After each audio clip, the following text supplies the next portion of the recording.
బండి రామకృష్ణ గారి జన్మదినానికి ముందుగా జన్మదిన శుభాకాంక్షలు తెలియజేస్తాను. చాలా సంతోషం. కృషి ఉంటే మనుషులు ఋషులు అవుతారు, మహాపురుషులు అవుతారు అనే దానికి అటువంటి కృషి చేసినటువంటి వ్యక్తి. ఎందుకంటే నాకు తెలిసి 10 సంవత్సరాల వయసులోనే 9 సంవత్సరాల వయసులోనే మరి ఎక్కడో కైకలూరు కాన్స్టిట్యున్సీలో ఆలపాడులో జన్మించిన బందర్లోనే ఆయన బాల్యం అంతా కూడా ఇక్కడే కలిసింది.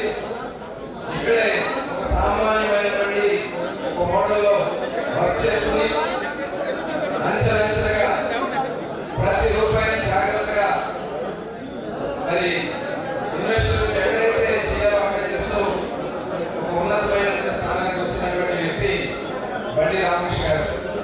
మరి ఈరోజు ఆయన జన్మదినాన్ని పురస్కరించుకొని 60వ సంవత్సరం ఎండవుతున్నటువంటి సందర్భంలో ఈరోజు ఇక్కడ ఈ కార్యక్రమం ఏర్పాటు చేయడం, దీనికి ముఖ్య అతిథిగా గౌరవనీయులు మన పార్లమెంట్ సభ్యులు బాలస్వామి గారు, అదేవిధంగా ఏపీఎస్ఆర్టీసీ చైర్మన్ గౌరవనీయులు కొంగడ నారాయణరావు గారు, అదేవిధంగా మరి జిల్లా జనసేన పార్టీ అధ్యక్షుడు బండి రామకృష్ణ గారు, అదేవిధంగా గుడివాడ నుంచి శ్రీకాంత్ గారు, తులసి గారు, మరి చాలా మంది పెద్దలందరూ కూడా ఇక్కడికి వచ్చేసారు. అందరికీ కూడా పేరు పేరున భారతీయ జనతా పార్టీ గజేంద్ర గారు అందరికీ కూడా పేరు పేరున నమస్కారాలు.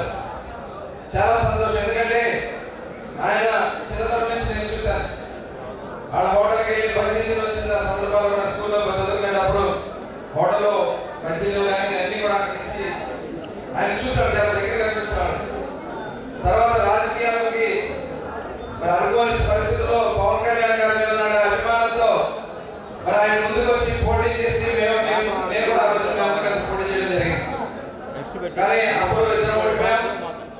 కానీ మా మధ్య ఎప్పుడు కూడా స్నేహభావం ఉంది. ఎప్పుడు కలిసినా చాలా స్నేహంగానే మాట్లాడుతున్నాం. తర్వాత జనసేన, తెలుగుదేశం, భారతీయ జనతా పార్టీ కూటమిగా ఏర్పడిన తర్వాత ఎవరిని వచ్చినా కలిసి పనిచేద్దామని చెప్పి ఇచ్చిన మాటకి కట్టుబడి పార్లమెంట్ సభ్యులుగా బాలస్వామి గారికి బండి రామకృష్ణ గారు చేసినటువంటి కృషిని మనస్ఫూర్తిగా మనందరం కూడా నేను హృదయపూర్వక ధన్యవాదాలు తెలియజేస్తాను. అంతా స్పోర్టివ్నెస్ ఉంది ఆయనలో. టికెట్ అనౌన్స్ చేశారు, నేను రావడం జరిగింది. బందరు సరాసరి వారి ఇంటికి వెళ్ళినప్పుడు ఆయన ఒకటే మాట అన్నారు, కార్యకర్తలు చాలా మంది నాకు వస్తుందని చెప్పి కానీ జనసేనకు ఉంటుందని చెప్పి కానీ ఆశించారు.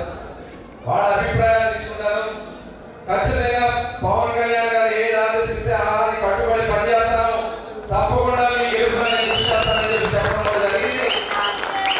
ఆ రోజున ఇవాళ మాకు మెజారిటీ వచ్చిందండి. బాలస్వామి గారికి మాకు బందరు చేతిలో ఎప్పుడు రానటువంటి 50,000 పైన మెజారిటీ వచ్చిందంటే బండి రామకృష్ణ గారు కృషి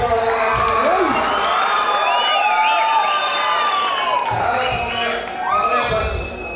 మనవాళ్ళకి ఆవేశంతో కొంతమంది మాట్లాడిన వాళ్ళని పుస్తకిస్తూ ఎక్కడ తగ్గాలో పవన్ కళ్యాణ్ గారు చెప్తున్నారు, ఎక్కడ తగ్గాలో ఆ విధంగా తగ్గుతూ మరి ఖచ్చితంగా